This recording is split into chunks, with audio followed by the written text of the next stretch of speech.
Hi guys, welcome to Newcastle Fans TV. Just before we get this Chris Waugh interview, I just need to let you know that this video is sponsored by One Football. I'll have all the stats for the Premier League games this weekend and all the transfer rumours maybe for the summer. Can Newcastle add to what they've got in January? We'll go to the other side of the stadium to get the interview started with Chris.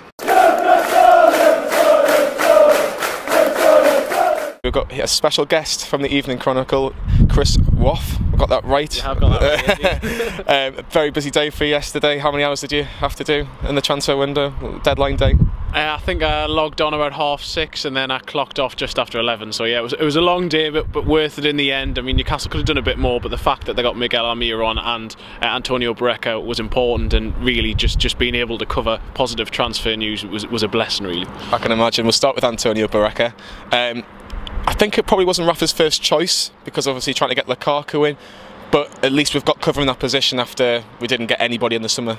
It wasn't just the summer. Rafa Benitez has been looking at that position really for 3 transfer windows, if not longer. He wants more full-back cover in general, and Barreca, what he really brings is the flexibility to play as a wing-back. Benitez likes the fact that he's got Yedlin who can do that on one side, Manquillo can do a right wing-back as cover as well, but Dummett, as good as he is as a left-back, he's not really got any attacking influence going forward, and so Barreca brings that in. Yes, I don't think he was first choice by any stretch.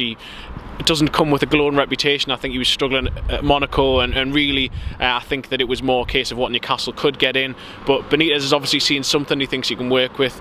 The Jordan Lukaku deal fell through, which is unfortunate, and although the club got a lot of criticism for it, and they deserve criticism in a lot of areas, I think that was unfair to a large degree. It wasn't their fault that he failed a medical. You can't take risks on these things. If they'd have signed him and he'd come in and been injured straight away, then it would have been a waste of a sign. So hopefully Barreca comes in and can really give Newcastle an extra option and maybe free up Matt Ritchie to play elsewhere. Yeah, I think Ritchie going forward, I think, gives us more competition for places. Obviously Atsu and Perez, there was nobody there really giving them competition. Is it a gamble by Benitez to bring in Barreca when he hasn't really played a lot of football? To a certain degree it is a gamble, but I think any deals Newcastle were going to do, particularly once it got to the last week of the window, were going to be a gamble. The January window is difficult enough to deal with as it is. We saw that not very much is happening this month. I think there's a lot of reasons why that is. Inflated prices, Brexit I think coming along has played a bit of an issue. I think the TV deal, there's been quite a few reasons as to why business is difficult, but Newcastle, the issue they had is the clubs also saw them coming. They knew it was quite clear where Newcastle needed to strengthen, and so some of their top targets couldn't get. Barreca has come in. It is a risk. He's going to have to try and hit the ground running. I don't think Benitez will risk him too early, but just the fact that it's another body there, and I just think it gives them another option, and hopefully he impresses more than we necessarily think he would. And the fact that he signed on the same day as Almiron probably is to his benefit, because there isn't probably as much pressure on him as there maybe would have been. You've touched on Almiron at the start of the week. If I said to you, a transfer deadline day, Newcastle are going to smash their transfer record and bring in this MLS wonder kid by the sound of it, would you have believed me? And do you think that it probably keeps Rafa at the club, because Almiron was his #1 target? It seems to be for about a year, maybe even 18 months that he's wanted this player.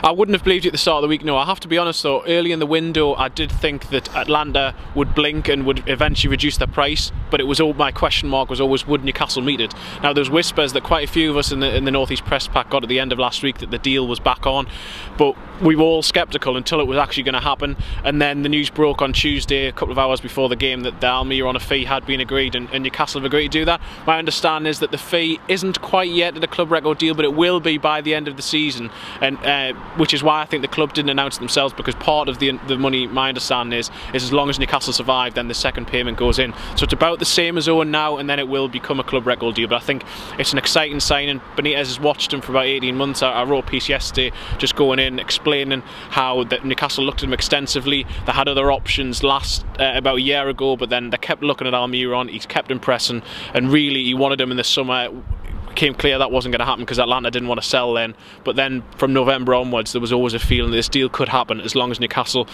got it at the deal they wanted. And Lee Charnley said yesterday eventually the price came down, and he is here now on Tyneside. What sort of player can Newcastle fans expect with Almiron?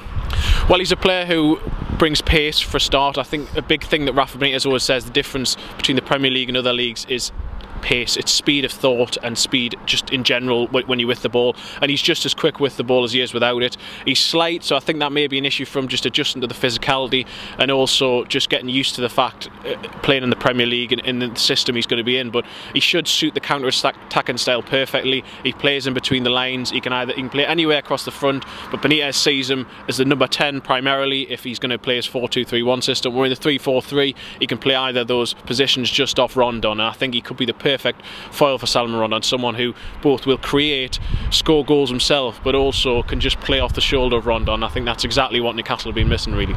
You talked about Lee Charnley. There was obviously a lot of criticism from a lot of fans with Lee Charnley actually not spending a lot of money in the last couple of transfer windows. The fact that Rafa's managed to get his #1 target, and does that keep Rafa at the club longer than this season? Will he sign a new contract?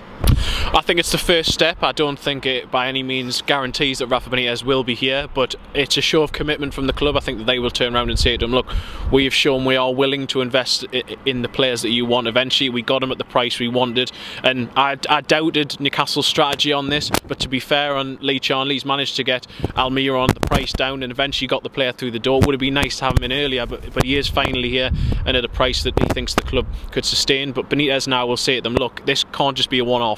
We need to invest regularly, we need to improve the squad, but also it's not just about money, it's also about the way transfer deals are done, and it's also about other elements of the club, restructuring the academy, restructuring everything to do with the way that Newcastle work, really, in terms of transfers, medical staff. He wants a few changes there, also training ground infrastructure. So this is just the start, really, but I think it is an olive branch the club have offered, and hopefully now Rafa Benitez will be receptive to sitting down and potentially seeing that going forward things might be different.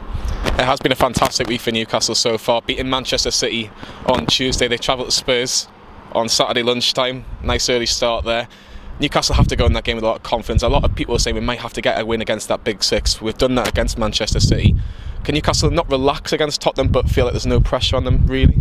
I think 100%. I have to be honest, I think the Man City win was probably the biggest win Newcastle have had in a few years. If you just take the context of the terrible record against Man City, defending Premier League champions, everything that was going on off the pitch in the weeks leading up to it. Rafa Benitez's extraordinary press conference on Monday where he refused to even guarantee he'd be here today, but obviously things turned out differently. The fact Newcastle hadn't taken a point from any of the top 6 teams in their previous 8 games, and they won in huge confidence. They thoroughly deserved it.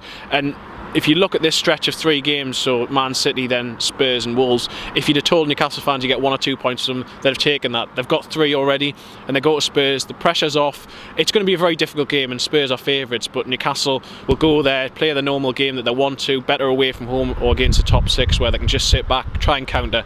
And Spurs have a few injury issues of their own, so I think that Newcastle can only look at this as a positive, and if they get anything, it's a real bonus. Put you on the spot, do you think we'll get anything from Spurs at Wembley?